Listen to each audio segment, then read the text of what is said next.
Les syndicats du public et du privé ont défilé main dans la main dans les rues de Nîmes. Une première dans le domaine de l'éducation.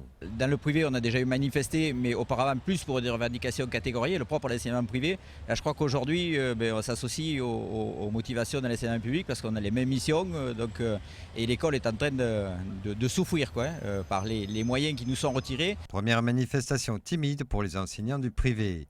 On comptait seulement une vingtaine de contestataires sur les 1000 personnes présentes dans ce cortège. Une présence pas trop comprise par tous les syndicats. Que le privé s'associe au mouvement, ils sont libres de le faire, mais en aucun cas nous partageons bien évidemment leur mal-être, puisque ce que l'on donne au privé, c'est ce que l'on ne donne pas au public. Et je rappelle quand même que la mission du public, ça concerne tous les enfants de France, qui n'est quand même pas le cas pour les enfants du privé, enfin en tous les cas pour les établissements privés. Même si les statuts sont différents, aujourd'hui les revendications des enseignants du privé étaient proches du secteur public. Apparemment, tout le monde découvre que les enseignants du privé sont des enseignants comme les autres et qui ont les mêmes problèmes, les mêmes missions et les mêmes conditions de travail, avec les mêmes réformes qui sont actuellement en cours et celles qui s'annoncent et qui vont sinistrer complètement notre profession.